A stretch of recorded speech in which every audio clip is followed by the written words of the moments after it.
থাকাকালীন নিয়মিত বিডিআরদের সাক্ষাৎকার নিতাম, কিন্তু একটা পর্যায়ে আমাকে আমার বন্ধু বান্ধব, আমার পরিবার এটা জানতে পেরে হুঁশিয়ার করে দিল। তারা বলল, এটা নিয়ে কোনো কিছু বলা যাবে না, অত্যন্ত স্পর্শকাতর, এটার ব্যাপারে কোনো কিছু বললে কেলেঙ্কারি হয়ে যাবে। কিন্তু সেই নোটগুলি আমার এখনো আছে এবং যাদের সাক্ষাৎকার নিয়েছি সেটার ভিত্তিতেই আমি কথাগুলি বলছি।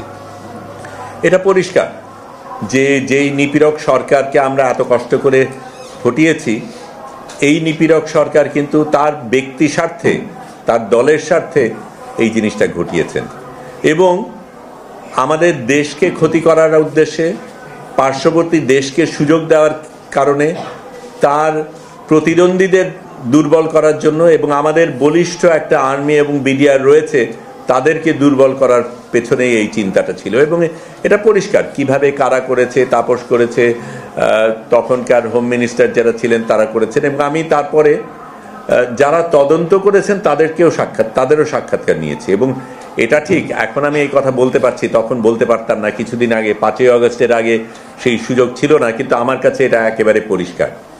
তার সাথে আমি ছোট্ট কয়েকটা জিনিস বলি আপনাদের বোঝানোর জন্য যে কি ধরনের মানুষগুলি এই কারাগারে ছিল।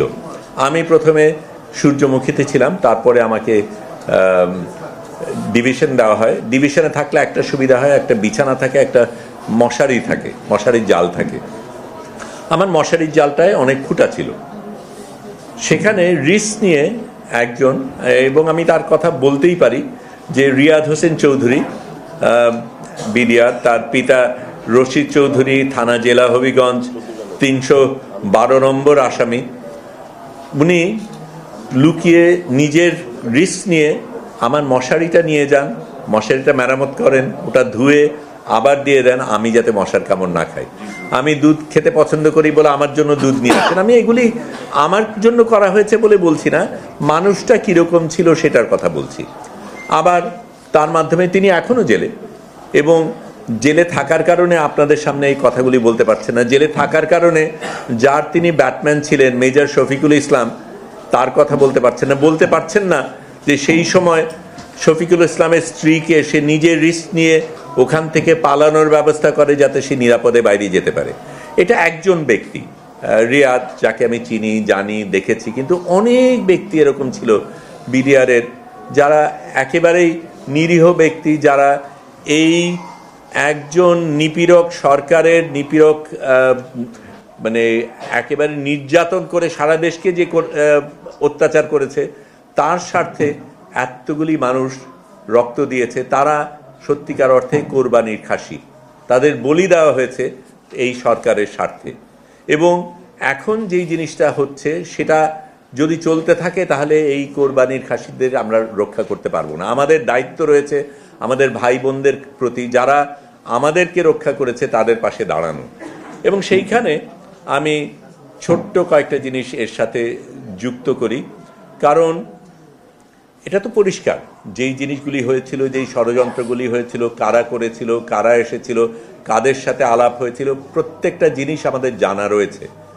তারপরে আজকে যখন আমরা একটা স্বাধীন বাংলাদেশে দাঁড়িয়ে আছি, যখন আমরা স্বৈরাচারকে হটিয়েছি, যখন আমরা আমাদের আকাঙ্ক্ষার সরকারকে পেয়েছি, তখন সেই পরিস্থিতির মধ্যেও মুশতাক আহমেদ যেভাবে মারা গেছেন, এর আগের ইপিআরের কথা তো আমি বললাম, এতগুলি মানুষকে যারা অত্যাচার করেছে, সেই রকম আজকে যেই ভাই ও বোনেরা হাজতে রয়েছেন একেবারে নির্দোষ, তাদের প্রতি এই অত্যাচার করা হচ্ছে, এটা কি করে সহ্য করব? আমি জানি, কারণ আমি নিজে ভুক্তভোগী।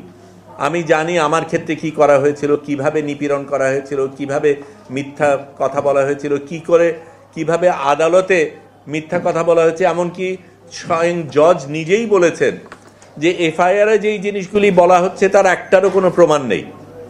বিডিআরদের ক্ষেত্রে যা যা বলা হচ্ছে তার কোনোটার একটাও প্রমাণ নেই, সাজানো, বানোয়াট।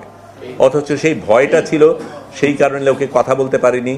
আমি আবারও বলছি, যারা তদন্তকারী তাদের সাথে আমি কথা বলেছি, আমি বিডিআরদের সাথে কথা বলেছি, আমি বাইরের মানুষের সাথে কথা বলেছি, আমি বিভিন্নভাবে সাংবাদিক হিসাবে জোড়া তালিয়ে দিয়ে ঘটনাটা কি ঘটেছিল সেটা বুঝতে চেষ্টা করেছি।